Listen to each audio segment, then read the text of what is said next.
and welcome to Public Access Channel Storytime. My name is Frank Vallejos, and I am your host.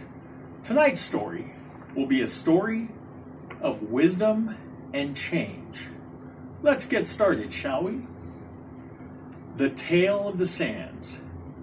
A stream from its source in a far-off mountain, passing through every kind and description of countryside, at last reached the sands of the desert. Just as it had crossed every other barrier, the stream tried to cross this one, but it found that as fast as it ran into the sand, its water disappeared. It was convinced, however, that its destiny was to cross this desert, and yet there was no way. Now, a hidden voice, coming from the desert itself, whispered, "The wind crosses the desert, and so can the stream." The stream objected that it was dashing itself against the sand and only getting absorbed, that the wind could fly, and this was why it crossed the desert. By hurtling in your own accustomed way, you cannot get across. You will either disappear or become a marsh. You must allow the wind to carry you over to your destination. But how could this happen? By allowing yourself to be absorbed in the wind. This idea was not acceptable to the stream. After all, it had never been absorbed before. It did not want to lose its individuality, and once having lost it, how was one to know that it could ever be regained? "The wind," said the sand, "performs this function. It takes up water, carries it over the desert, and then lets it fall again. Falling as the rain, the water again becomes a river. How can I know this is true?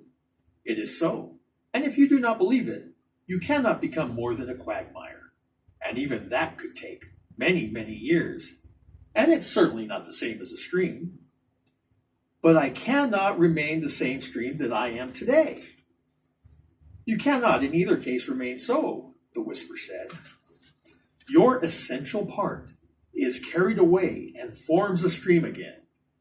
You are called what you are even today because you do not know which part of you is the essential one." When he heard this, certain echoes began to arise in the thoughts of the stream. Dimly, he remembered a state in which he, or some part of him, had been held in the arms of the wind. He also remembered, or did he, that this was the real thing, and not necessarily the obvious thing to do. And the stream raised up its vapor into the welcoming arms of the wind, which gently and easily bore it upwards along, letting it fall softly as soon as they reached the roof of the mountains, many, many miles away. And because he had his doubts, the stream was able to remember and record more strongly in his mind the details of this experience. He reflected, "Yes, now I have learned my true identity." The stream was learning, but the sands whispered, "We know, because we've seen it happen day after day, and because we, the sands, extend from the riverside all the way to the mountain, and that is why it is said, the way in which the stream of life is continued on its journey is written in the sands." A wonderful story. That's it for today for Storytime. My name is Frank Vallejos, and I will see you again.